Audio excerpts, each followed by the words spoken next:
Aso alumaya o tātou telefone umwhainu tu whātasia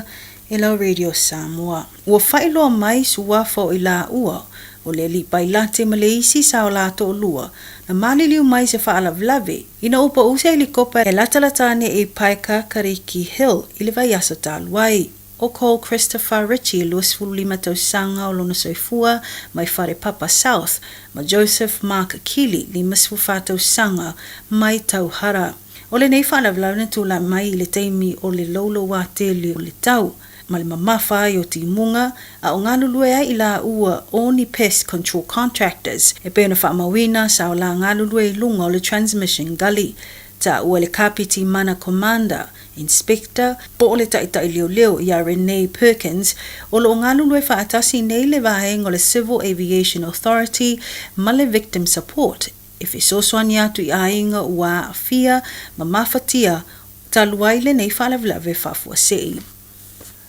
Ua tautino e le vaenga o whalipuipui po le corrections e le whale tono I la tou. Ino o silia ma le lua vai a sofa ngā solo suenga I se li ofisa le vaenga o le whaanofo vava aia po le probation officer. Ini tua inga so ngā tū la fono o le child sex offending. Ai au noa ma se whailoa I nātu ia I lātou o lo o pūlea lea vaenga sa ngalue ai le nei ali ofisa. Ta ua le minsta o whalpuipui po le corrections ia Mark Mitchell. E le tali e ina ma e le fitaui lea whai unga sa whaia o le leva ve whailoa atu ia I lātou o tua inga sa whaia whaasanga I lea tangata whaingaluenga. O le masina taluai na loka I le nei ali ina ua whaamautu mō lianga e valu whaasanga ia te ia.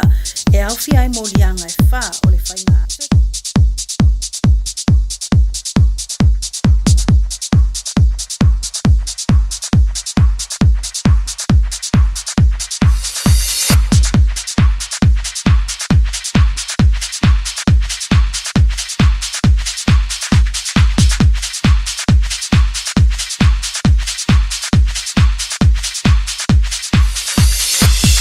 Talafatu o se whaopoponga le nei o tātou talafo mō le nei tū lao le aso au inatu e lau Radio Samoa.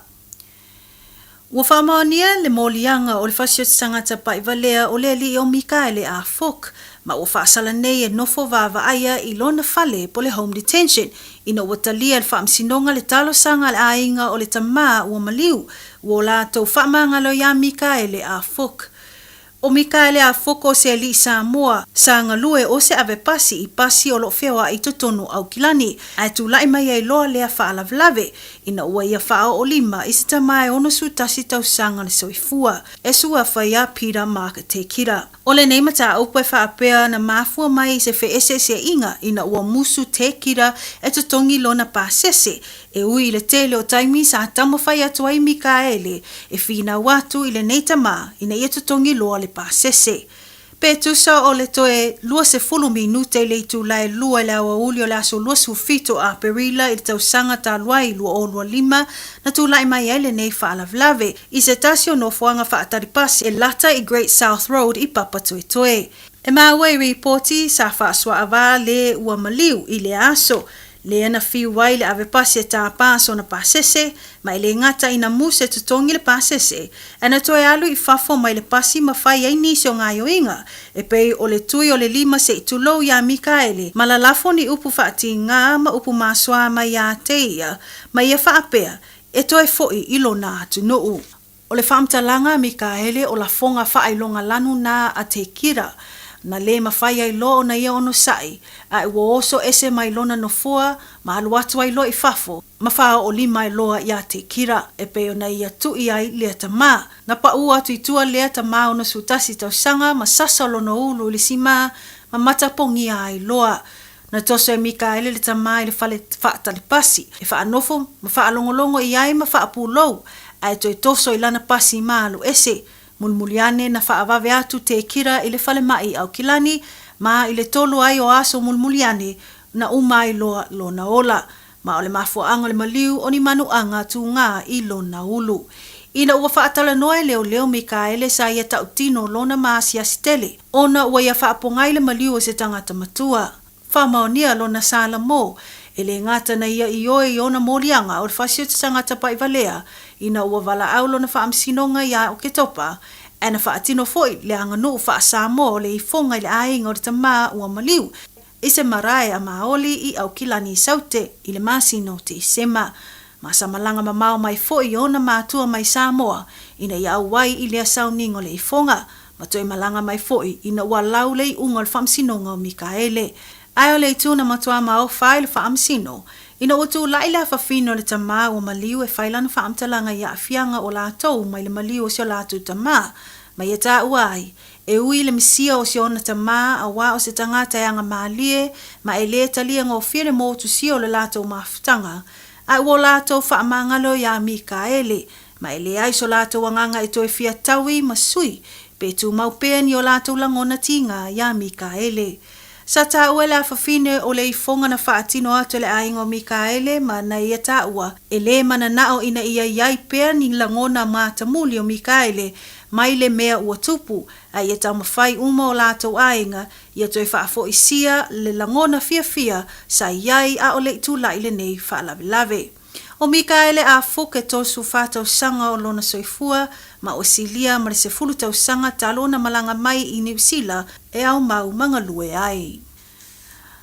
Na waweo na tali atu le vaenga le tine mu mwhaalavelave tutupu whafuasei e tineia se tasi o mu tele na sasao ane i se vaenga o le whalea onga se kolisi i taupo. Le taupo nui a tia college i le asona nafi i le te ala i titi lavo le tūlai lua i le Aoauli. O le vaveo ngā luenga la vea ia vaenga tine mu ma isi vaenga ese o lea whaaitu na mawhaia i loa na poloka le sosolo ato le afi lea na amata mai se tasi o potua onga le kulisi ma leo o atuai inisi o potua onga. O lo ova aia i ata pue, mo whaasala lau fo i lunga o penga ta whailangi ma le interneti le maa losi o le sasao le afi e meise le mafia fio le asu uli na alua e ilunga. Ai wa whaafetaia le tu ina atu o le tau awfiso swani a nisi o vaenga le tine mum whaalavlav tupu whafuasei ma isi pito le tu malo e awfi ai Lake Taupo, Rotorua, Tokoroa, Cretan, Tauranga, Makingaroa ma nisi o itu i le vave o natali atu e fisoswani i le nei whaalavelave. E le aise soifua walipo tia mai wa mau mai le nei whaalavelave ai ua whaalavelave ai a o ngā whanau o lea kolisi. E peo na tui na mai ai se whaasilsilanga i lungo o penga te whailangi o le itu lau po le Facebook a lea onga o le atapunia, lea onga i lea so, ma ua whautua i nai whanau matangata uma ina ia aua ne i o atu peanga i atu se tasi i le nofuanga o lo iai le whalea onga. Inisa tala o le vai aso le nei o le asilsilai le whaamsinonga o pili. Pe tala whea ngai o na whaanga solo le tarusanga le li lea na whasiotia le toa 5 sutasi o tangata au awai i la tau i se sauninga tatalo i o la tau malu i Kalaistete le Al Noor Mosque ma le Linwood Islamic Center i le aso sfuma 5 o mati lua o tasi iwa i sana osfa inga whaatupu whaalavelave. O le li au se talia o Brenton Tarrant o lo tau mawhai a pili o na mōlianga ma lona whaasalanga o lo o whaafale pui ai mo leo langa atoa. O mati le lua afe lua se fulu na io e nai e lea li i whaamsinonga ma o lunga o na mōlianga i 5 sfumatasi. Fasio tangata ma le loto i ai o le murder o mōlianga e whaase fulu o le tau mawhai e fasio tia nisi ma le mōlianga e tasi o whainga whaatupu whaalavelave. O au kuso le tausanga lava lea e lua o na lau ai le i unga o lea li e solo atoa le whalpuipui. E le mawhai o na palola ai o lea ua manao e toi apili o na mōlianga ma lona whaasalanga ma o le asila i ai le whaamsinonga o apili peta lia lana tarosanga. E vai aso atoa ua fuafue fonga inai le nei mta upu mai o na tūla i ai fo i lea ta lii e tu ina atu ana whaamaoninga mo lana tarosanga. E tu sai ma se li poti ma le leiti o whaava maloa New Zealand o lea ua mua ilo le whaamsinonga lana tarosanga e toi whaaui ai i tua lana tali i oe i ona molianga ona o le mau e whaapea e le isanga tonu le leile ma whau o le tangata whaatupu whalavlave e whai ai ni ana whai unga sa o le taimi na tali ai i ona molianga ona sa mawhatia i tūlanga onga ma le leanga sa whai nai le taimi na tawhia ai o i ele whalpuipui.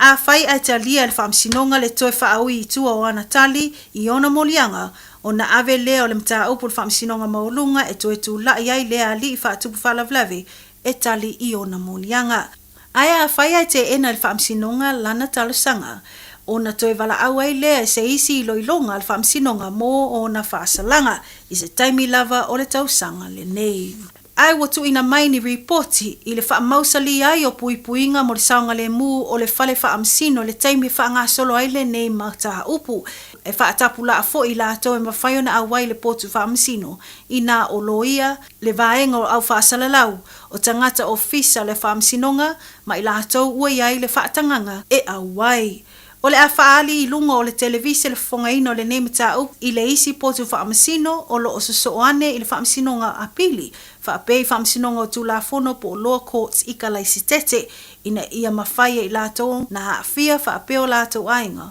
o na maimoina tawalumanga o lea whaamsinonga.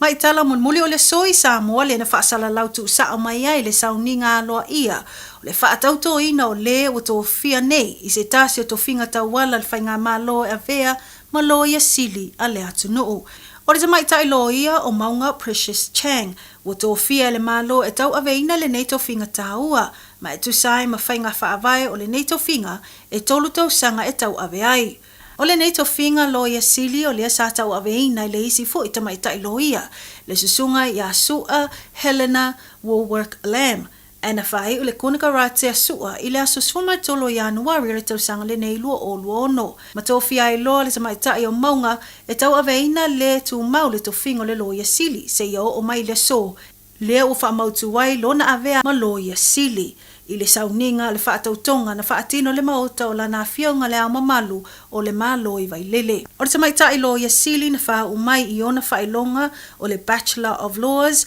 ma le Bachelor of Commerce ma le University of Victoria I Wellington I New Zealand. E tō tele na awai atu le nei sauninga o le whaatautonga o lana a fionga e le au mamalu o le malo o sui e to alua o le fono o sui tō fia le a fionga le fofonga fetalai le a fionga le palemia o le kapeneta sui o le palemene o sui le societe o loia Samoa o ainga o le tamaitai loia o wō mapaanga ai mese fo le tapo inga o na fioanga. O le fionga le loia sili o se alo tamaitai whaasino le fionga ia sili niu Lina Chang. Se tasi foi o tina ua ilonga lona sao I Samoa I lana tautua I whanau ma so se tasi wa whaina I sauanga I tutono a inga. E pe ona whaululu ia te ia le whaalapos potonga o le to manga mo e popongatia po le Samoa Victim Support Group.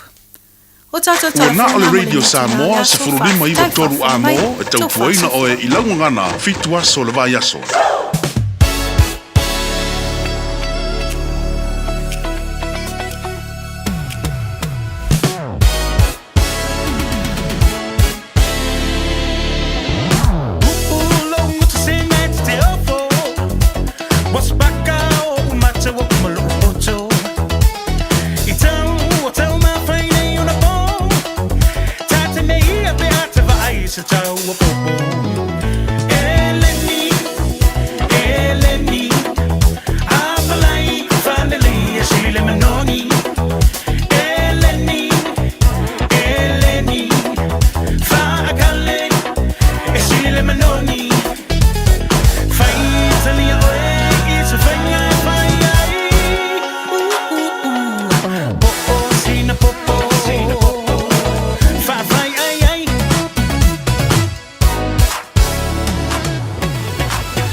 Saka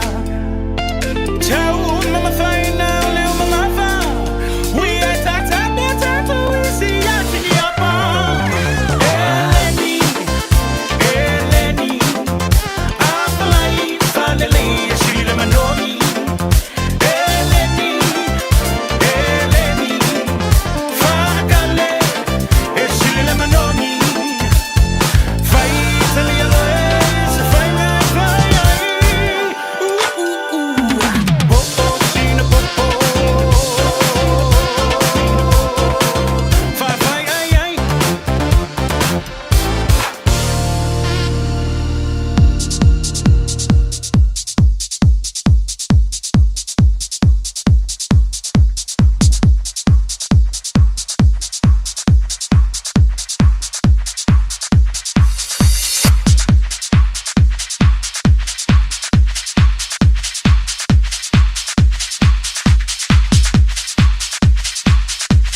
le temelo wala wan tia radio Samoa le divanga la so le wa lo se fulu mi du tebutene le tula e lua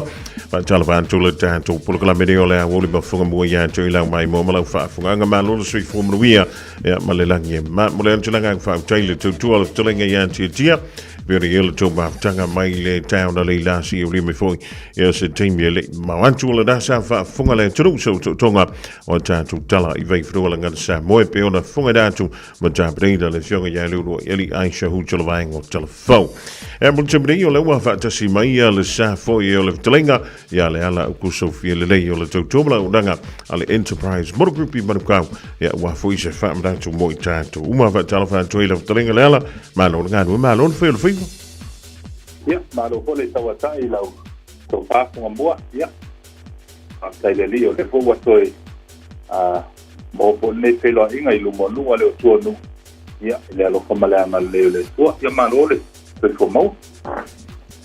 Tanto te tau foi fa malo lava malo le sai malo foi le ala usu foi. Ele toe amatali o ngā luenga whewhi le alu aso le ringa siro Februari o le aso lo naiva le rei o a maile tautua ia o a maile anga ia tole malo le turu maile mo le whai ngole vei aso se o maile so Ia o te longo le a e a fo ia o lo o whapispisi mai a ia tulanga fo lele o te longo le o le momentum malia le na sa wai I le lua masina le o Krisimasi o le alava o lo o a tonu o se tulanga leile fulia ile ngata business tulanga paper ia wa matana na ele confident fulia I tangata e amatan talkala ia atupen tulanga o saving me papena ia pe ole o tulanga na o fa pisi fo tulanga wa e pe o swinga tele na mai le foia ele fa Krisimasi ia lo fa wa le o tato ia Februari ia lo fa wa tulanga na lo to tele lava ila to lo sa I sa ma tula fa pena ia le fo lava mo le fa pisi fo nei ia vai tau pe na silingi le ling ma lo va tenho na o le toi fa na via o mai so fi nga o ani vai nga ya o si le fia o foi di tulanga ya na manga fa fa ele tu ai le ya fia le tu mo le to na ia mi se le fa vai na lungo lo penga te fa langi pa fa I tau mo le titi ia fa sai mo ma to wa no ia fa talo pa fo ile fa fonga se tato wa tulu lo ma wa tato fa sala nei tula o le aso ia fa talo fa tu ma follow fa tu tato o nanga le enterprise name and ka ia le lo se tato wa tulu ia o tulanga masani o lo tu ma pe le tulanga fo le lo tato cashback ia por discount ia amata tu le afetala e o ile tolu wa afetala ia o lo ile tulanga fo le tu ai ala paitaria ia ai lo vai tu langa pulele o le tele ana ia inga ia lo na ia sele le ngata fa ta pena ino fa na mo o onga ia mai se ho ni se lava singa ia ma pu po na ia ia lo na ia tatu wa sele ni le o tatu cashback tu langa tatu wa ka vale tele mana no e tatu stop o lo e ia na tele tatu ta vale le a lo tele mana no e tatu ta vale lo mafai o na mawale ilungo tato wa lotoa ia ma te full tato website ia mo la to wa mafai ona mo se tai me su mai ai tala mai ai au ia lo ia tato website na o le enterprise card ta koda en set lo ma wa mai tato ta vale ilungo tato wa website na ia mafai fo ona pala ia tulanga lau finance mai no tato website ina ia fa o fie fo ia le tulanga process ia na suma ia fo ia pikilo sam tulanga fa pena ia nei vai tau tulanga le tato fo ia mai fo le technology ma le agora luma le o nei vai tau ia fa ia no fa o mai ia tulanga o mai luma online ia mo le o la to fo ia le o lava no ia mele po se tai suma e tato ia ia fa pe fo ina to no fa foto o kilani e fa na mai tato website na fa mai oi mai la ta sana ia fa pe te utilo e fa tu pe fo le finance ia la ta sana so ia tato in-house finance ia lo winga e tono le tula ia o mo sai ia te fa mandia ia po atu langa ia po la tula mai to la ia to fa le ia ta sana ia o lo pai ona maua na me o mai tono le tula ia tai masani lava o le tato nanga e tala mai le ile iva anga ile e afole lima I fitu aso le vaiaso yo lono inga e pai ana mo mai mato ile ile tato lotoa ia tato e tres masani o le lima ono fitu anga ile lima fitu tolu ile Great South Road ile Manukau ia o su maima tara mai au ia mato ngā lua fo I mare songa le pule ya Terry Cool le tama fo ia tau o papu ia pai ona soani atu tūlanga ia awa fo I faa malama ina ia ma faa niki fo tūlanga lo na ia ile ia faa pulpula mo le fia so tātou atu no ia tūlanga masani na lo ia mo na tau fo le heavy trade in ia lo pai fo na taria matou ia tātou tāware tuai fo lea ia o awato upgrade no lo sa ia mo ni fa kiri o tātou numero masani o le over selau ono staciono fata vale over selau ono staciono fata vale fa tere lau talenga pongabua mo mato wa no anu ia fo ia toenga o le la singa nei aso tau tuaino se tātou what you know ia lo fangia fo ele tua ia le fa fonganga se tātou what you know tātou e wheloa I se lau mua e lo whamaleanga leo le tua ia manuia ia nei aso ma lau singa Tātou mai e tasi pe o le talenga ia le ala kuso fil le o le tautomala o nangana a le Enterprise Motor Group I Marukau e le mawheo le misia e lunga o le lima fitu tolu Great South Road I Manukau wala au ye le numera pe o le tāua ia wala wala sa I linga leo se Samoa o e malo a inga Los fulu male fitu minuta le utene le tula e lua vai o e tuai ya su e fuiche no fuanga e pakalele ye lau tavale mai e anga I piki le whana wa onga I le tuai o onga se teime le o toe mamao. Radio Samoa. Taslima e vatolu amo.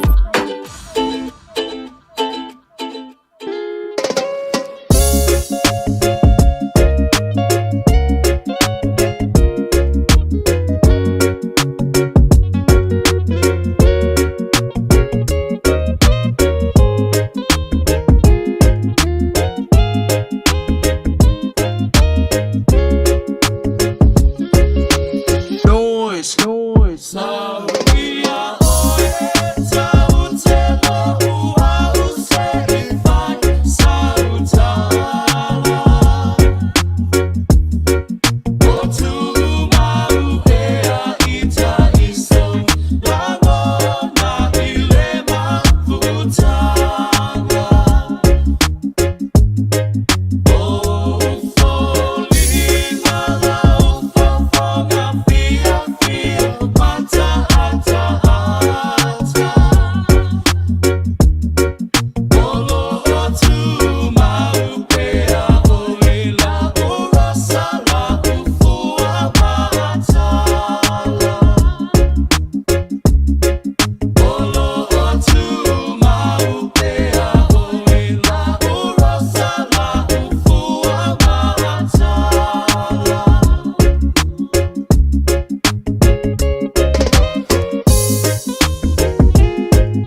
Mali Dars le fantual tolanga Samoa le Aoauli le kamalo DJ Noise pese so yo totel wow stasio fantual tuai ala pese ale tiba le toe langi de maile le vaengale ya wa fo le fa funganga le pia manual tantu tudo le ding vaengale Aouli o toe lusful valumala fa midu turn tale le tula afo e tolu le ria Aouli sa li antu ia mantua e le nganta i leo avata vale piki le whana wa onga i se taimi e tu waila onga i lea Aouli nei. Ai au te fia tahi na antu le anta le i se leo. Ai a wheo nei o la lau telefoni po lau TV. O nei se le silane le iai. Ma tau tia o le mu tele. Ua mua i nei ia le la o le supermarket. Frankie si dai le pitonu po le fia anga leo vai tele. Ya silsilane ai le te minei lunga o ka ko YouTube ma le tanto wafo ya ma ka ko tanto Facebook le ring vai ngole Aouli ile antele dai pe ona tu dan tu lu ma kwa ma ka kia tol ya e ma le menga pe o le fia lu ho ile dia toli la le me wo ile o la ya anyways o le mutele o le mulo te va ai tu ye o te lo fina wa mai moani e ni le malu le tu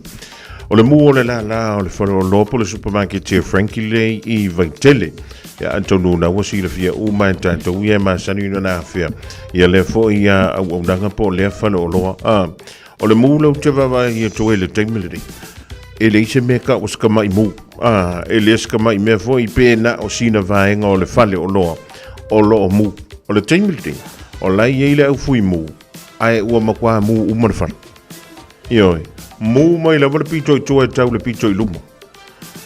O le mea nā leo teo foi, ia mai le o iloa I le taimilei, po le ale mafua angana le iona mu. E le ska mai mu o le makua mu koa, mu mai la wala pito I tua, e tau le pito I luma, o la ua o I lunga o apa o le fale. Ia ma wo o mai le pito lava I luma o le fale o loa po le supermarket. Ia le mu. Al wane le asu yuli le taimine. Ia talo si ele isa si o a whainai lona soifua ia maute wa ai to foi I le kāpaka. E leo I eini ta wale o pakai I le kāpaka. Ia tonu na vave ona si le fia ia malongo foi le au whainga aluenga. Ia misi ele manu le tonu o lo whapele o le whaifa taunga. I to tonu o le foi supermarket. I le mu tele le pe ona over ai tu ai le rivaingo la son makua maka ukia e se le tu ai nga fale mu sol o le mene ka o le makua mu wa le menga ka ia le na wa la tu ia o le ta e pe o tu wane I lunga I le o dangana le Samoa observe ia na wa isi le silanti ia e le nganta o le mu ko o le fale o le uli o le asu le naolo o aluane I lunga. Saua mai le pito I tua, tau le pito I lunga o le fale. Ia po le fale o lo po le supermarket ina Frankie. I le afia anga o vaitele. Ia antonu o le nawa si le fia fo I le mano le tantu uturu o le tulang. Ia e pei ona iai le fo I vaenga o le turu. Soli, maka o kia le ko inga muva pia. Ia ai se tantu tali po le ale mafuanga. Ia wai so se fala vela pe ore ye fala fa peni e ye ona mafuanga ia po se o nga umu ia po se wa eletise ia po se kapa sesi ia tatu tele mai lo o le vave foi la o le ga yoinga foi le tau tine ia le mu ia o le vave foi nga o pe o le memo tau tia sole foko wa ia le se mu mai ar kua ka u piko I luma e si tanto fatat tonu ele o le so e maua mai se tala po ngā whia tonu le na amata mai le mu o le fale e ai a whape o lana iei uma o loa I tonu o le fale o loa le timile e po le supermarket ai longa I se o loa o sao I le mu le te vaima lena e silsila tui e le ska mai mu o le makua mu wa le menga ka mai mu ia I foi la e siringia I le tulanga foi le me kau insure ia po insure le fali po insure o loa ia po insure me umolo I tono supermarket e pe ona e mai moma e fa fonga mai I le vaengo la Ia pe ia le mo le matar sa o le mele o le mu. Ia. E le se ka ko me fai e pe o le sa. Ia ai o le tulanga na stasi da vai ngolo tulai mai sa mo le vai ngolo awo. A wala vale lo pui li o lo topa ia ma lo utomal ia ni si o tau a inga e whainga luenga ina ia Frankie Supermarket tile nai vaitit ia tono mo me isa si wha mtalang e maratua e le ma whaionga mako awa kuangi wha makalanga voi lele e le i au maia i oi le ofisau tine mu mai le aloa ia mai oi le ofisau tine mu ia pola matanga luenga fo i o leo i le tūlanga e pe o le yeile mu ai le tau fia le sau i lunga o tātou wanta e amali poti foi lele i le taimine i le kuenga mu le mu mai e se ka kokoe ai kasia kuai le mu sole makua i maka ukia le kuenga me vape o le mele ta o le mu va solo ato e mai e makua yo e le se kulanga foi lele o le tau va i titia ia o le makua muanga e makua mua koe ringi vai ngole a wot. Ia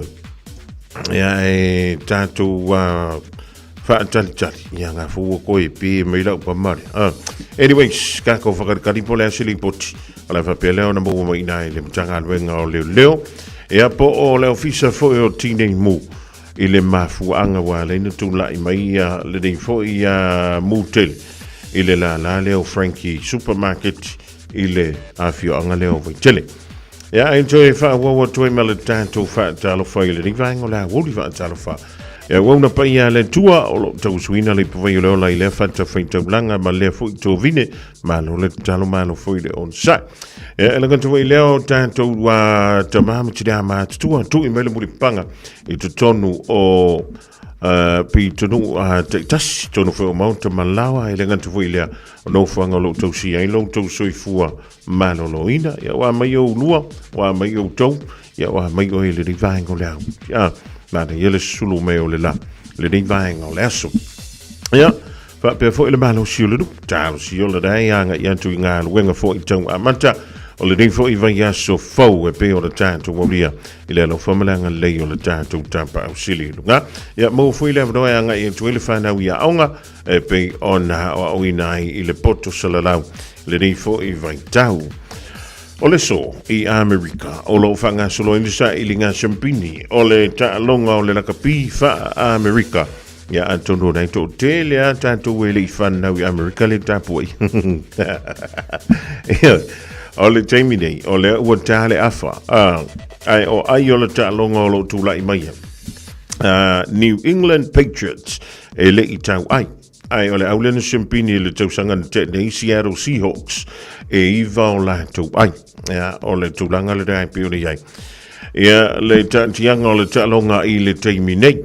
e voi lama le fianga o lo whanga solo, ia tonu stemi o na mai mole i o le tanto, stasi o le i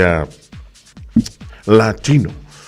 E le ima sana pese wha Peritania o langina i lana wha fianga i le so. Na o pese wha Latino lava. Whama. E wha ai loa tua i tangata o lo i tangia o lātou tangata. E le ai e tau lia fo i lātou tonu Amerika. O le tūlanga le rai pe o le iai. Ni sina vainga mo lo sila fiele ni vainga le Aoauli e va talavantia so fa tasi marine to fele e mala inga le mafuto mai dai West Valley Utah i Amerika Roberti Pulava tai kalifa le atawa la ka mo passa mala no foto tasi lo tele junior fu mo mala inga ina Brisbane Australia maka kierfa ungal ka malo pain has le lo Samoa le na ta alo ile to sangante nei le tanto au le to Samoa o lana tau sanga mulmuli nei le au le Brisbane Broncos ai le i anga iantu ia mo le isi tonu tau sanga ta alo ai ia mo le au lea le la piki le fia au ngai le to ina ia Wayne Bennett ia o le tulanga dai pio da inisi o le omvaing ia mo lo si le fia to le paili pele fa talvantu le vaing o le Aoauli ma lo la vale on sai ma lo foi ia le tawata ai o fa ngara le mo le po na po sorry koi ki anga sela mo o fa longa ko lo patu le me fa ko le magofa nga patu wa pula ngelo ma lo nga ko so le se pie emo se wila wile I lewa wanga kunga suere ia fa malama soli au winga kunga alla aluangi le fai kala aluangi le fai kakala makwale mo moya ngika ya ole me wotu ele mai lo po le albe na tupu ile ta vale le tamba male tini no mai o le maleva le ilungo le makwa wala ya wo mai la le o fa le ilungo le awala o mai fa ka lo for po mori nga fa sanga mai le si ku wan e o mai ala le building ola e pe ma ko pa o fa pe o si ku nga me o le bela la ki ola e pe pa ai le o pe la va ai anga pe la va o so le ka lo fa o fa ye lo ka la le si do mo ku vo le anga fa ye ko ye ko sale ma nga ya di mo ngir o lo fang fa mo ma o me le mo pe al pa pe va ya ka ele lo spring o me le va tu fa fo tu nga ya ta tu e fe ile le vol po ka nga pa vo ile le du mo la o le tele ya o le me fa tai ele se sina fa mo le tingaina ele umiana ya e tau no to no mal table fuimu o le benda le wi ko luwa ka vale ka nga mo mo ku yo table fuimu table le fa ma ya marka vale le mtanga le ngo le ele yo o kula ska vale vo le mtanga le ngo le soi fo ma lo lo ya no le nga ku ku wa nga ma sa vale vale so lo e pe ya le se men tu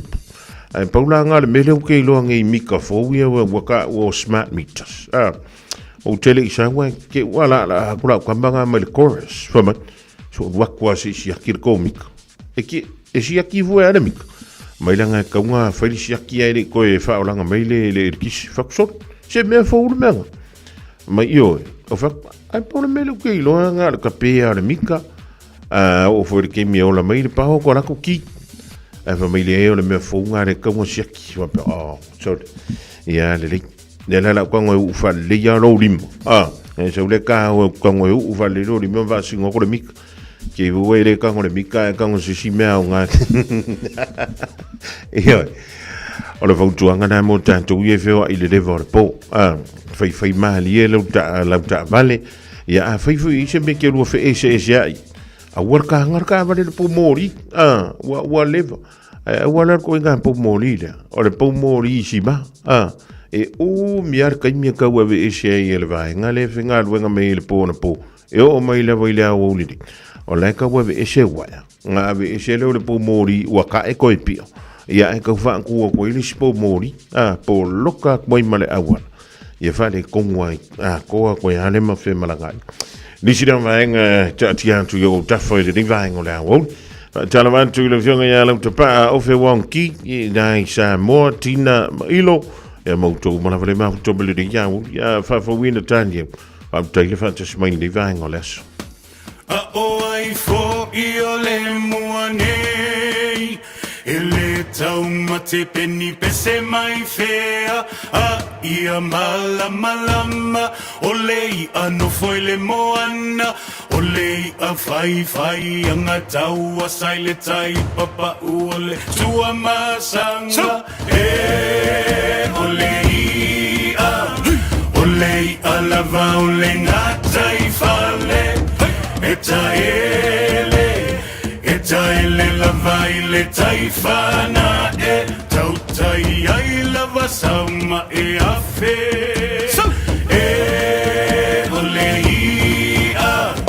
olei a lava ole ngatai fale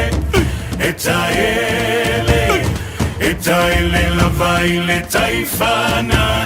tautai ai lava sauma afe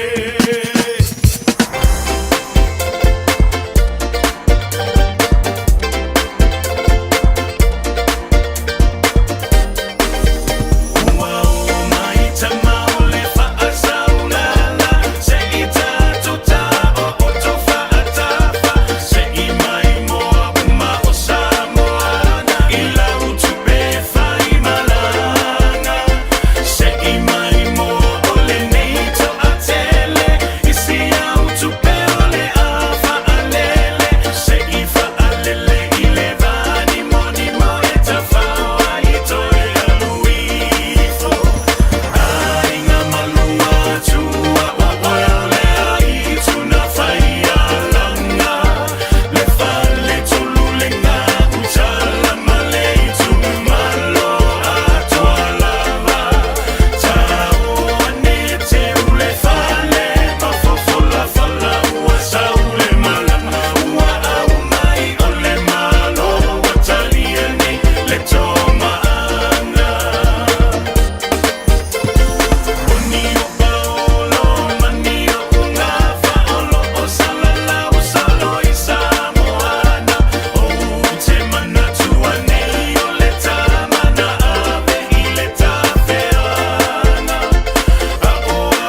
O mana o mie o e pose i sia lo a inga se fisoso ani tau whi malanga inga mo New Zealand. Imata au pue peo le vaita mai no whanau po ngaluenga. A whai lau tali o le ioi, wala au loa Ken Fernieho o le Fern Immigration Services e iaila na laisene, ma o silia ma le se funu lima tau sanga hola na tau tua. E toa tele tanga tau o fisoso ani iai Ken, imata au pu tau whi malanga inga, e awhia imata upu na o atu le tribunal, ma apili le minister. Tanga iana e le Facebook, ma le upenga te whailangi i moli mau. Mo nisi whamtalanga, wala au mai le Fern Immigration Services. O lua tasi lima tasi, o lima. O le Casa Beds and Appliances, o le tali o manaonga, i o loe whaatotonga ilo mauta, ini tau le lei, toi anangata, e mawai moenga ngā o si tutona New Zealand, wha apea se tino fōa le potumalo lo, lau ai manafoa, TV, la au pese, usa aisa, masini tā lava, telefoni fe aveai, maisi. A whio ane loa i le whawhituwha Great North Road o tau,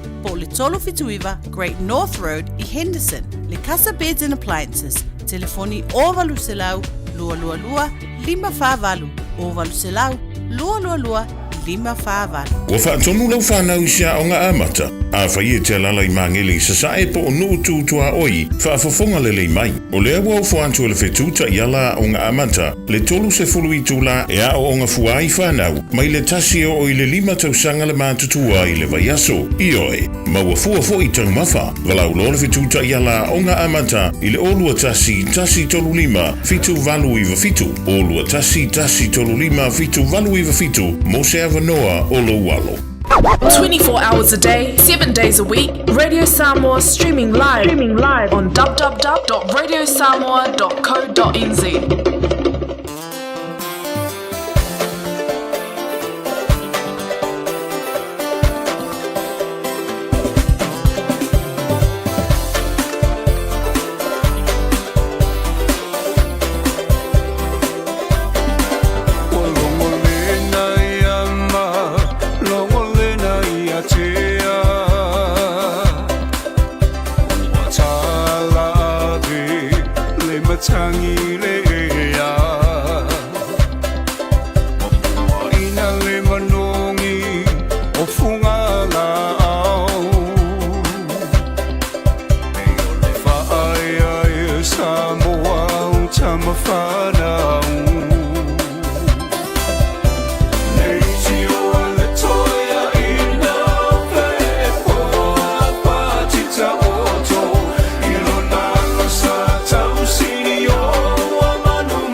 talo lua tuna mawhata ilo la lo whaiba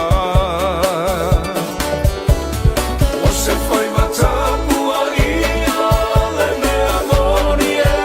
manuia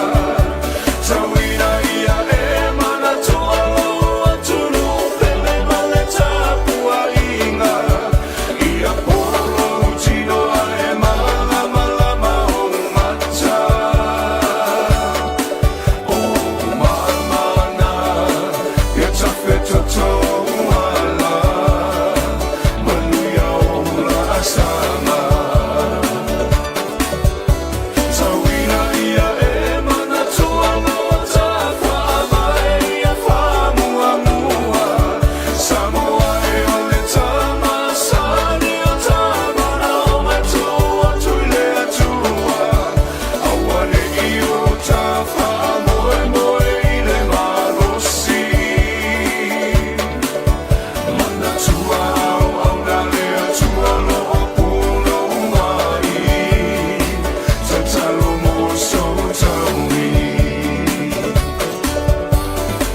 Supermali now live Jolinga ya few semo link to funga ile ding vai ngola Aoauli.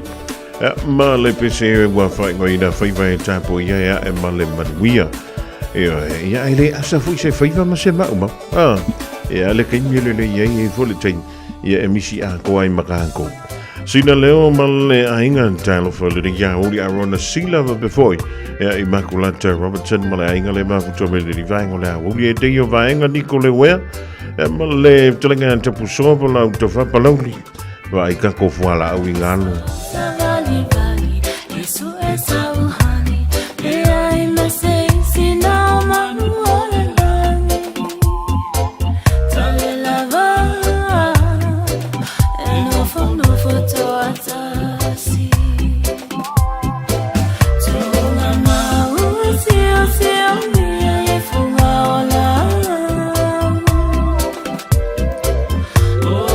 Oh,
Whaatalwhatu le amatanga le leiwa yaso I se whapoponga fōi o talafo le Radio Samoa.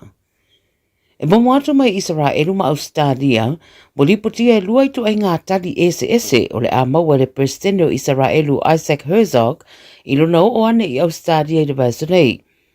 Koe mai le CNN o se whaafeilua I ngā mahawhanawhana mai le malo e whaeilua ai o lo tutu whaatasi ma le community o tangata iuteia na awhia I le whaalabalava I Bondi ato ai ma le whaafeilua I ngā mai le au te tee o lo whaava ai I a Herzog o se tangata solutula whono o taua.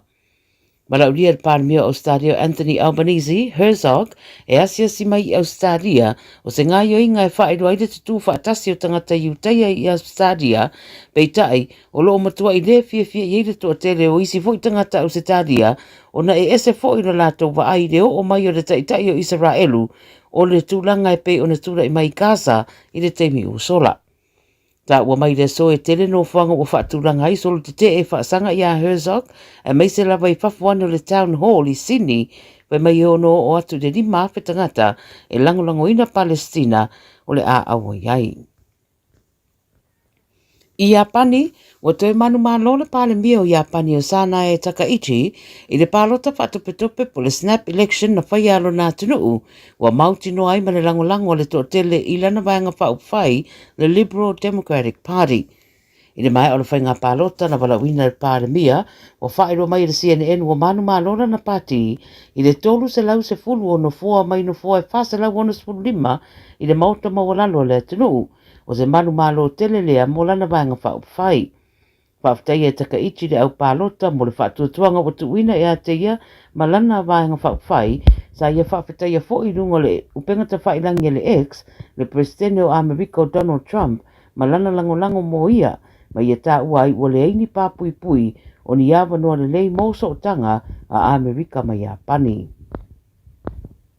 Mai Britania ma Nigeria o le tupu o Britania ma lana masiofo o Camilla o le atari malo I le asia singa le presidente o Nigeria I le atunuu o le urua I malanga asia si lea wha le malo I le United Kingdom mai Nigeria talu mai le tolu se fulufitu tausanga taluai. Whairoa le BBC wha maunia fo I le Buckingham Palace o le presidente o Paula Tinubu ma lona whaletua o Oluremi na o latari eina le walauria e vea ima malo whaalolongia I le mauta o le tupo sa lesa I le aso se fulu walu ma le se fulu iwa o le masina fo mati. O asia singa whaapea wha le malo, state visits, o se ngā yoinga e tā aua e nisi, e whao ngā ai tū maanga o tari ngā malo ma wheso ta inga, e sana wha malo si aiso o tanga ma pāanga wha vau malo e tā o tele.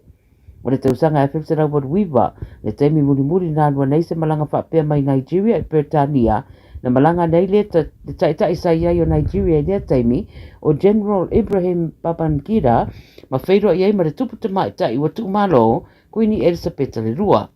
E wha aso le whai ngā malanga, a le tausanga na tenei rua whirua rima, e tolu malanga wha le malo na tari malo ai tupu sa lesa, o le malanga le presidente o Farani Emmanuel Macron, presidente o Amerika Donald Trump, ma le presidente o Siamani o Frank Walter Steinmeier. E iei so tanga wha umi o sa lesa ma Nigeria, o se atunu o maro le taupulenga, mai fia le wha Britania, ma musika wha Nigeria, po o Nigerian Afrobeats.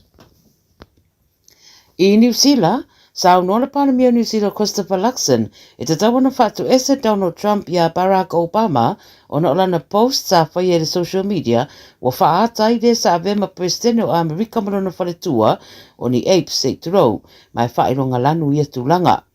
Wa ripotia le Radio New Zealand o le video wa whaonga ai le poto whaona po nei le AI, na o fia ni tustu singa Trump I le social media, ai na toi tapeva ve ese I se teimi murmuriane, ma tua ia I se tasi o le au whainga ruenga le presidente. I le whatanoanga la Luxon I le breakfast show o le TVNZ, ta wai e te tau lavo na whatu ese Trump I le tūlanga lea. O nisi vaenga o le Republicans ma ua au whatasi ma le Democrats I Amerika e te e lea post ma wala awai I a Trump mo sana whatu senga. E o mai le teimi talafo I le I whaialaba se whatu senga ale li presidente. Talamunumuli I le Pasifika wa tumutumu le amatanga o le Pasifika Festival I le laumua o New Zealand Wellingtone I le teminei e whamanatu ma whataua nganuu o ngangana e meise tu wha Pasifika pe o na whai e tu sanga te tasi. Sa vano wo foina to so ta yai tangata e meise le to foina o tau mafa, sila i whaafianga mataleni SS le Pasifika. Mo le to tele o tangata o sa vano ta ua to e so ta yai mo lato ainga o tupuanga ma whamana tu foisi o manga o lo soifu wai le teminei i Aotearoa. Whaeroa i la tolo tu whaatsia por kalame o ngā inga umai au whiai whaafianga to ngina ma tāpenanga umo le whaaringa i le neitau sanga e to e whaamana tuai i tangata Pasifika o lato tupuanga to e whawhangu wai le tāu o le whaamana tupea o le anga nuu le ngangana a tunu te tasi. Tara ia le Radio Samoa mo lau whaafonga mai le nei aso soifua.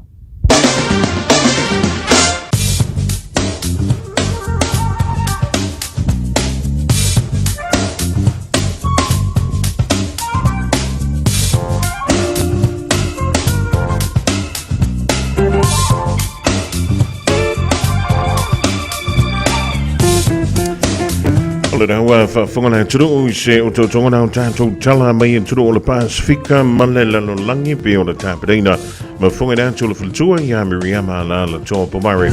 E molori fo ia sunga fua wale longu puili i o lau taupa ia ma lau tō manu. O la wapele o na tō moi a mawantu se isi o na whaamboponga i lei tū lai wha e le hawhia finei.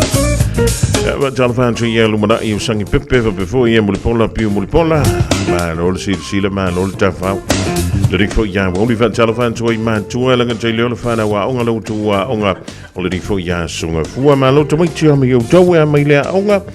wei toi fo i lea onga pole rai te no fo i le whani. Le lei. Va i lau fuspa utono le ta vale fa mau va le lei. Ia le ia lo isele tau ta vale. Mai le official va i tau o le vainga mo au kilani le soe langi le lei le tau e le rifo i vainga o le aso angi malo mai sa vili se ia uria la vale fia na nei.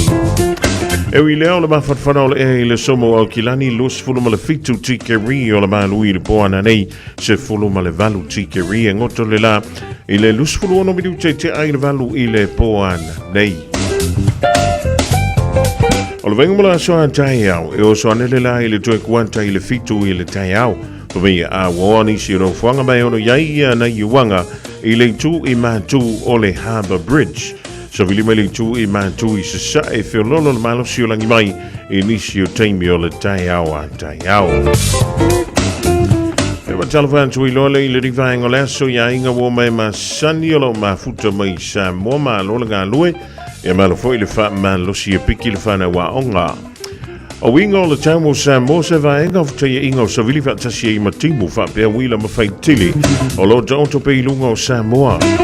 O lapta inga o timunga ma mawhaulo o fa ma lo si pia mo laufanu uma. Fautuanga mo lo longa o lo fa ma lo si pia mo vaitafe uma ma do fuanga mo la lalo e a fia ngo fie. O fautuanga mo savili mano lo si lo fa malo si pea mo laufanoa uma o Samoa.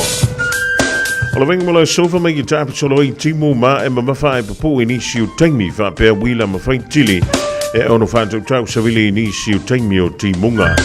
O la venga mo la soa te amo Samoa la tolu wawa solo i timu fa solo ina tāpe ma e mawhai papu i nisi o taimi. O la tulanga nai piori i winga o la tau i le so Mala soa te au le ngata mo i tātou ni au kilani e whapefoi e malo tātou whaasinamanga i Samoa. Radio Samoa. Taslima i watolu. Amo.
Vivianga mai atu whakaweke le rivainga o le Aouli vai atu ai fo o tātou polokalame whanga solo ina was full of family ute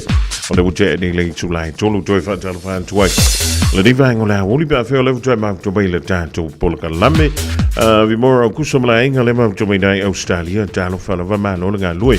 te mina iolo whatasi mele sunga ia Victor o le tautuamala o nanga a le Tire World and Auto Limited i ona lalai lua i nai o Tara e lunga Page Road ma East Tamaki Road talo wa Victor mano le ngā lue Kemadangan selalu ya Samoa dan sa imaro ko sa group atau ko sa moro sa po ina mo sa malao ni kuda de odi ya kasi nga asal laso manu me kaudia fa singo pa manu ki lunga na manu luar sa bali apa pero au pare to ni ni de tamai ke mo ya ko de to la batao ya ma to ni o tawa como Lele malo va taina e asi o ele tula pito atu o le awala Victor. Yeah, fo i mai. Wa ngare la. Ko ka Ia. Na ja sala me mongo me ai. Ku ko si. Ia. Ni ma ko ai ku. Ya ka me ka ore maka e ni fa to.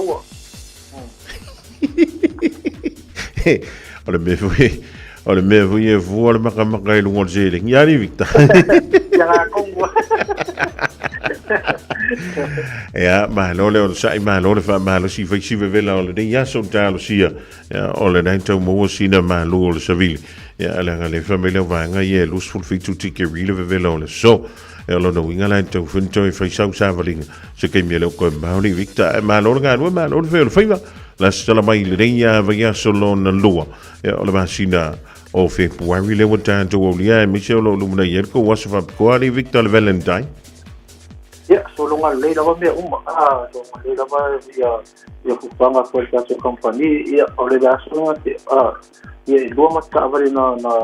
kaudi ma ko fo range fo labo ya man ma ko so the previous ka fai ko malula look ya le fatto ko ina formato langa na se formato fa de sini man ma to fata ba fa sino officio ma to o fa de leva ya que lo fue mako booking ya na fuma de ile aswale patu ta vale me suite ki me fuyo yo pa mato pro mato fu service donde na le ki mato ya a pela na ile pela wa fu service ya to shaki ro ta vale ya sumai ya to mato de service vai ngalo ro ta vale pa de ton de la ro sumai ta no na ro Samoa ta no la ro ina na Samoa mamalama de uma ile mato kalfa wa ngata fele mato pa de sinia ya ole mato compensini e onei e uno seni to sia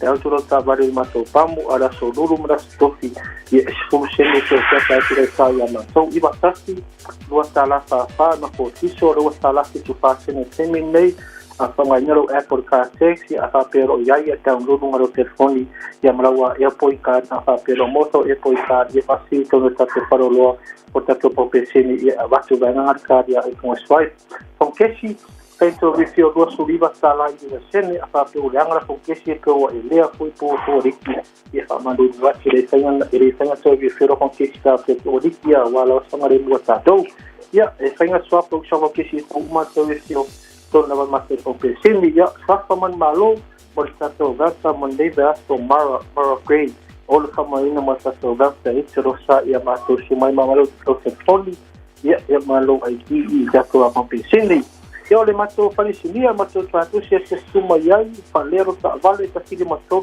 kama kivoka mato te fair full service transmission service te pole wo pe duas kutala o se sta vale lava gasta pole mato bifi dumalo ta vale ta ma ti tu se ti dunga due inisi todo inisi modunga pole lift pat mato pupa snoko refresh mato pole mato long spring a pe so spoka te ma tu lalu a pe lo pa mo lalu e so mato long spring lo mo te me ya mato pole le mato a dite a pe se le ngalo ta vale pa di tonu ye le ka wafia swango riki mo ri so no sport con aina mato skena ye fa nga skena pa di tono lo sa ni la mato ponte sini fa le e malu a ba pe nga wa o umar e malu me ko rifio ya ila wa mato como fa sino ai ya mo fui mato ta ba fa tau se la mato ta ba le mato rotua whairo hipiringa mora matou hypercars o le Toyota Prius o le Honda Vitz o le Subaru pea nai tau so esa spoka mo Nissan Skyline mani Nissan Fairlady 370 Sport Set le atoto umana modify po mafapapia na body kit o na sikina ku fo lava ma sa vale e whairo hipiringa ngata fore matou fo wheelies mo matou fo kai fo umana modify matou fore lo maua tatua Nissan o le Ford Ranger Highlands umana teu matou fata vale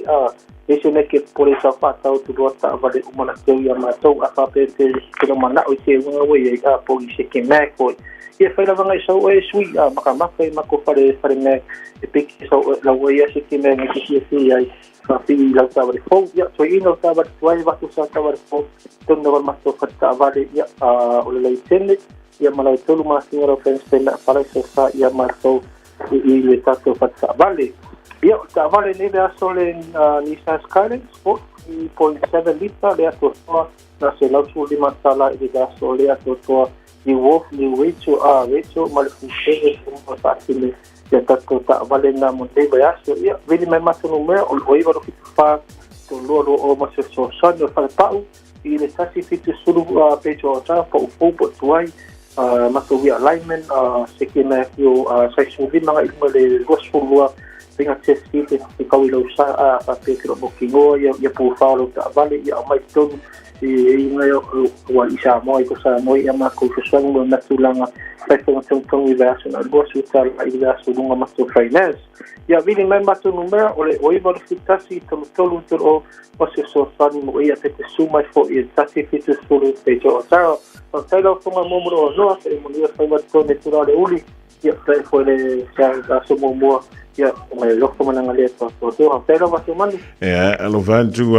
Victor marui vinga wenga toyo le ia sunga fuala sunga ia Victor wa vila voye ma fuga tamu woli na le tu mala udanga ale tai world and auto limited yona la la ilwe otara nai Beds Road ma East Tamaki Road ia wala balanga ia tiela pa ia mala mano le tantu woto selia ni fa mama venga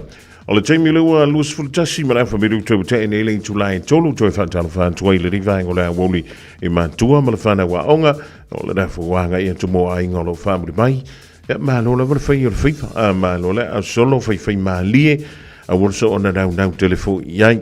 tele i o ngā luenga toi whale iai a wala ia ma le tūlanga whai lele wa umana tā a la fua toi ta eiri i lunga tātou wa wala e se vi ko nga me fa pe o mga fa ka wa ma nga ia ko wa ku ila i le masin ko eri lu e dai wala i le manto pitolo o la wo fe lo la mo me round about la wa ye e a tono e fingo fien tu la wanu fo ile le malki wo ye la tava ile round about nei lo meni yo moli fa sino awal ia tanto fa te ile pa ia malu tanto avita vale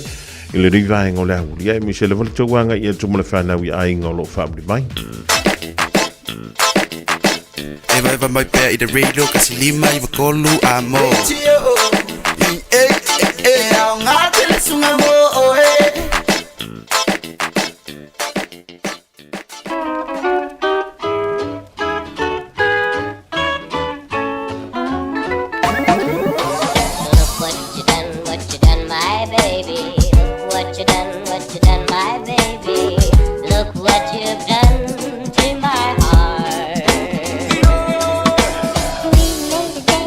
You said maybe, then you walked away with another baby. Now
lava o e fuia ua fa'alata I le sipula vea vea olo o I le fa'ato'aga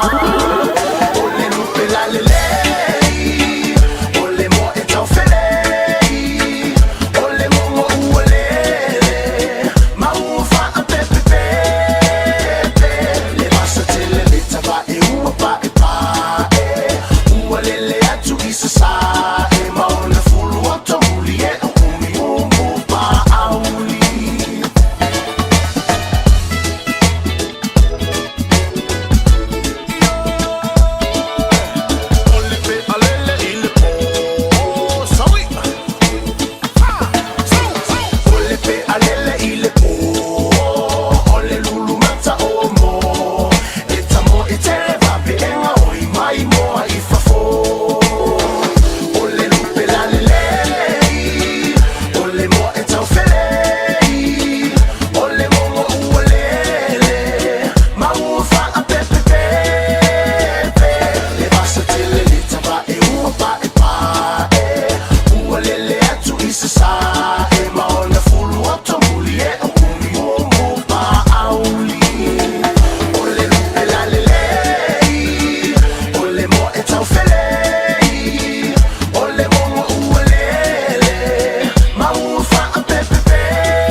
lelo famoni yo ina so taofi tu ina now if I know my ile onti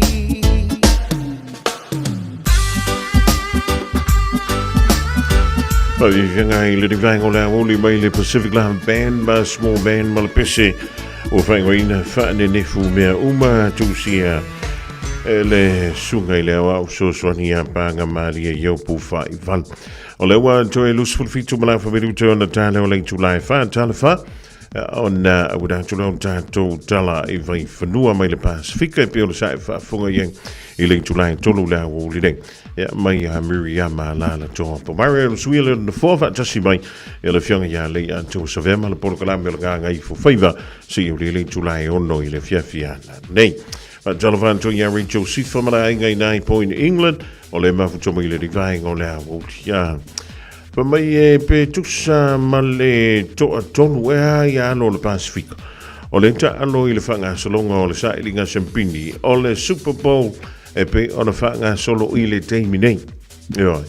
o le ala vai tu mau ai o le ta longa New England Patriots o fanga solo ile kwata lona fa polo kwata mulimuti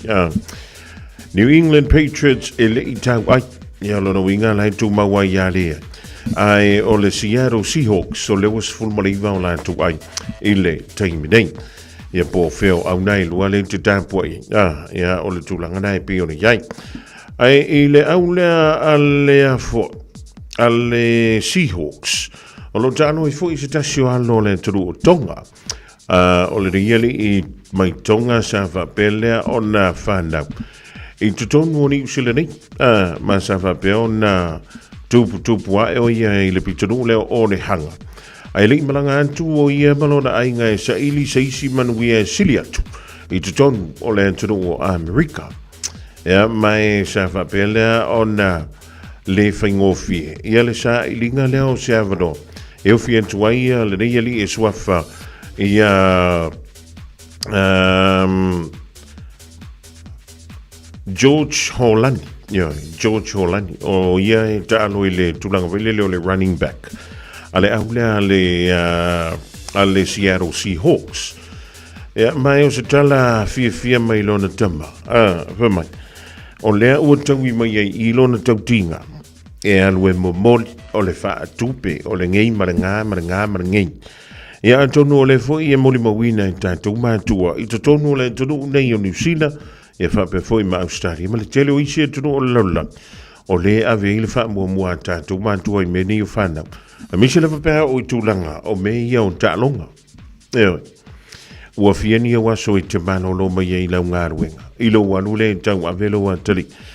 Ai ua fiani a tupe walu. I le wha tupe ina. O ana tālonga. O ona se e vai. O ona la ei. Ia o ana mea ai. Ia male kele o isi mau mea. Nai teno fo neima e vape soli. Kwa kele o kupele wa. A olona tau no unga ai umala maruia tau mwhainga alo mwhana. Seu ke whakwe ngalo a toa i mātua. Ia le tau ngata le sa whita i tunga iai. A o tau mawhai. Ia le o langa o wina e le ngata ilea. Ia apa umai le tūlanga tau ao. Ia o le iele tale ni tua atu iai. Ia mai o se tala fia mo le a inga. Whamei ko se furu mana kasi le whanaunga. A le urungari. Io. E re mai re ka maula kikira se fulu ma le tasi le whana ia o le na malanga atu i Amerika e a fo e tau mawhai mo se swinga ia ma se lumara i manuia o le whana ia a whai o leinte ma futa me le rivaengo le awo ia wa amakanga e kau whaki le anga i le tau ngofia li meni o talo ngā whana o le rivaeng tau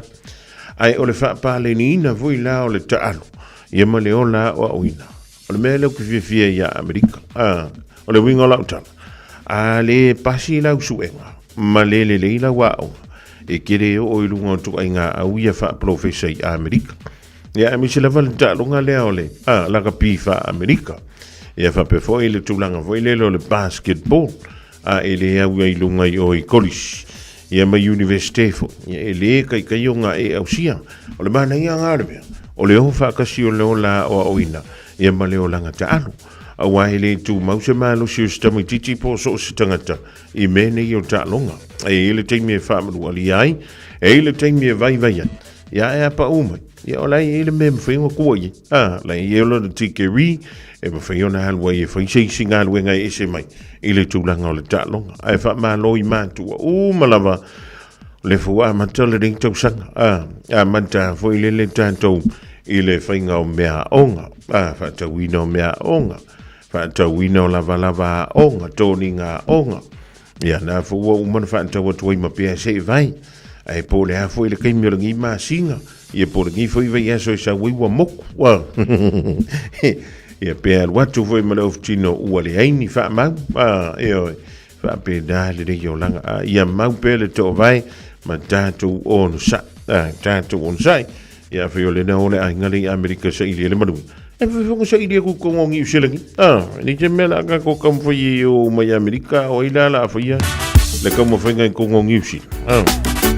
Nioi, mawhai e ila waenga ngai a wakusau ngā mea iau. Kau wha pasira kiki aku roma o lele I uma mea o ngaruka akamai. E, siu tamai a sonmona le asile futoa umana whaiona tui. William mule malu. E oe, whantala wātu I nai sini Australia. Sao we all wow. Se ta umaya o na o ita. Sa oto mai o tafa. Musu musu mai ilo taringa. Se ta umaya e telo for morning. Ia ita. Awane I engalo ina ta fenga. Mai uma fafauna I tu pupea ia so uma. Le fia vai oi le mana mea it's me uma. Lo fatu a pay io ma fafa. Mo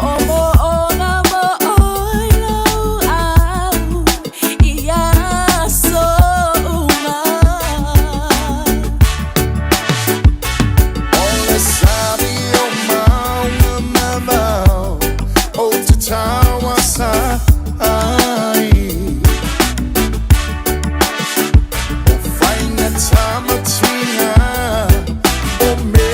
uma o te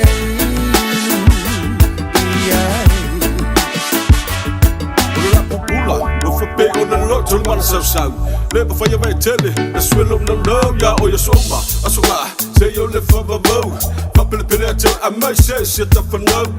Kele mai whanta, yoi, le matala. Ai whina pele no whawha mauni pe solomona. Paula no whaia se kele, karu e suma. Sau kia e sami o ki ngā whakawau e bunga la. Kele mai kalakanga, ile a e munga.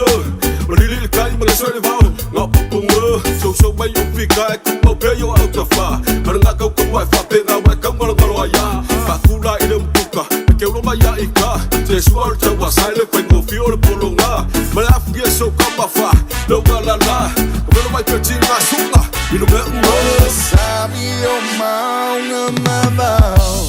o te tawa sa ai. O whainga tamatina o me uma o te iai. Ole sabi o maunga mamau o te tawa sa ai. O whainga tamatina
tanga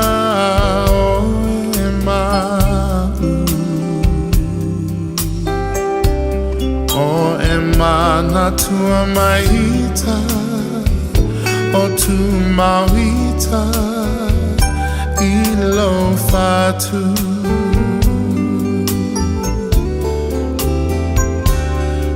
Boma Tate tala no ai Momo sao se haso Tato e fiava ai Usue e fuli mai lo tua la upele o tele tu na oe Tamo sao soni o lau fusi I amana tua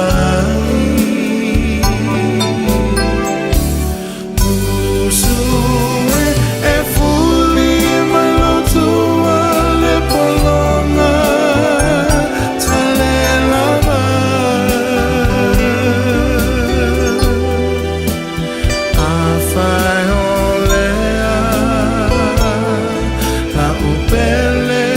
ua lava lena A fai olea la upele ua lava lena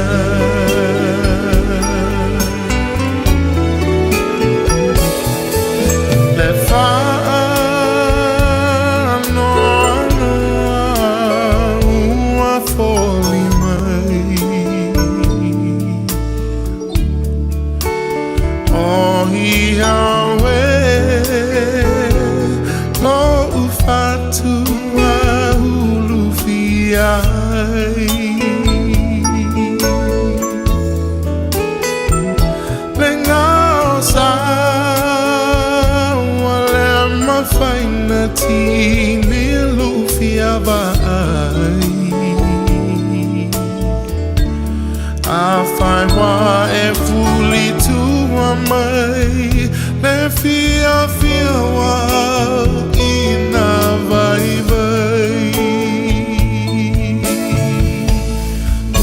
Usue e fuli mai lo tua la opele o tele tu na oe Tau sao songi o lau fusi I amana tua Usue e fuli mai lo tua le polonga tale lava A fai olea la upele ua lava lena A fai olea la upele ua lava lena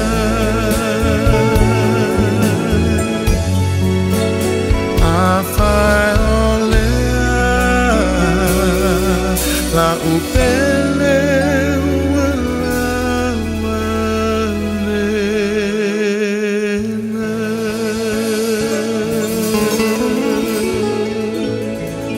Just think a minute. It could change everything.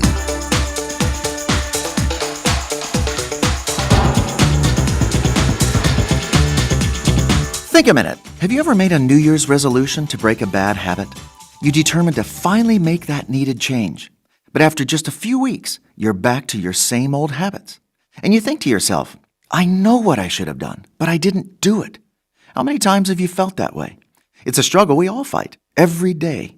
The constant battle between what we know we should do and what we actually do, between our conscience and how we really live. Why can't we simply do what we know we should? It's even what we really want to do in our heart. Our problem? We have a power shortage in our lives, a shortage of willpower. We're like this couple whom I know. The husband and wife both are marriage counselors, but they've now divorced each other. They've counseled hundreds of other married couples, yet they themselves cannot work out their own marriage problems. They know all there is to know about a good marriage relationship, but they can't do it themselves and follow their own advice. We all know that honesty is the right, best policy, yet corruption and dishonesty is everywhere. People know that loving and giving to others is the happiest, best way to live, yet we still are proud, competitive, jealous, and even hurt the people we want to love. Fathers and mothers know they should be spending more time with their children and being a better example for them to follow, yet they still don't do it. So is this just the way we humans are? Will we ever have the willpower to do what we know we should? You see, this is why Jesus Christ came, to connect us to the power of God, so we can finally have all the willpower we need to live up to our potential and live the way we know we should and were created to enjoy. Jesus came to forgive us so we could live in peace with a right relationship with our Maker. Knowledge isn't your problem. You know what you should do. It's power that you need. And Jesus has all the power you'll ever need for whatever you face. His empty grave shouts it loud and clear. He's got all the power, even over death. And his power is yours, if you'll ask him, to forgive you and take control of every area of your life. Just think a minute.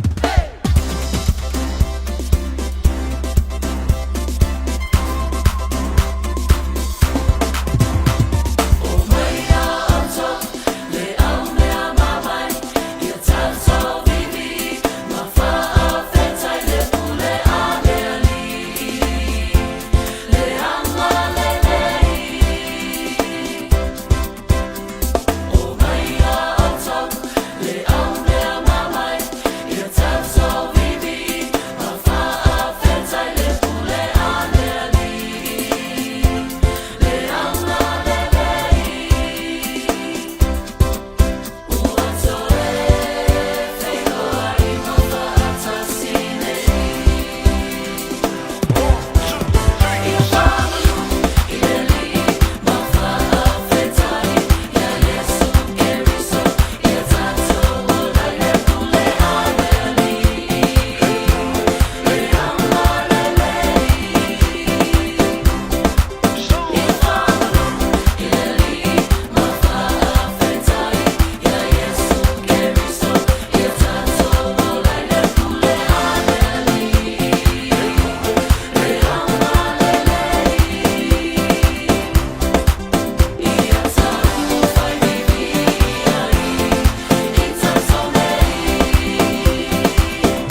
Se whakamali e nao lau whepese lau talawo e whakasā mai le penisula I tātatu e taulu ngātua I le polkala mena o le Think a Minute mo e maa o le rivaeng o le Aoauli. Mo le ntoi le ngang whaaptai le tātou au whepese. E whaatala whaatoi le sunga I a Reverend Philemoni, mo le whalatua I a alofa. E ma lau talawo na le whakasā I le penisula I tātatu I le rivaenga o le tātou polkala. Me toi fitu minute o na tāle o le tu la e wha. All I hear is Radio Samoa, Radio Samoa, Radio Samoa. Tasilima iwa tolu amo. Radio Samoa, tasilima iwa tolu amo. Ua taulunga tu nā malu tautu mo e le nei vahenga o le fiafi le tātou polkala meo la Aoauli ma Fofofgamua mai le tu lai lua whaiwe e se ngana o le tautu mali e le tātou mafutanga I e ponto ale tautai e le taimi sasi e la na vai tapena mai le sa o le fionga ia le tau savea ma le polkala mena o le ngā ngai fofaiga pe a mai a tātou tala mai le Pasifika ma le lalo lang foi o lewa saunia e le whalatua ia Miriama la toa pomari Maruia te lenga la singa mga luenga o tutoi o le nei a sungafua ya whaiwhai o nei wia lungo tātou ala tele whaiwhai mā le ya mausita I le sao whaatapula I nei lungo tātou tele ya whaiwhai o ngai awe I se laulai sene nei waita ya ue kia lue kofo lunga na wala whape ele ai angi leo whioa e ke ia le koso kwa I o le kamale sko I ngā po siro makua karukalu wailo whianua I fua le laka avale ele ngofo le ili whane ia pe makua kui le leo se vai mau I o kōkingi e ngai sāwhari vali e la ia le o le mākeki manuia le via Le tolo I matautu Ma le penisula mai molino Le taitu pito ia pia Si o utaulanga manaya E fe pula fi mai le sau O ata uma o fetu o le lani E sulungi ia umasia uhani A o masa vali Le pasina se Yesu solo Ia Samoa no uatulu Se ifai mafia fianga Ie mama atene matama Olo sisi vai mapepese Matata lato tulele A umae mane ilano ole niu Na oa umasi a upele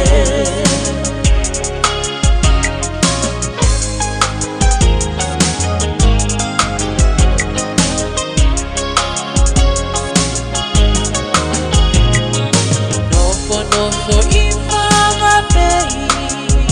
Lesi tau langa o Samonei Ai mana tua pea o upolu Ole ingole osu o motu Ele mawhai hanga o nangalo Le tafe mali o mai singano Olo o nofo ai tine matama Yunga lona awala lau papa Le pasina se Yesu solo Ia Samoa no uatulu Se ifai mafia fianga Ie mama atene matama Olo sisi vai mapepese Matama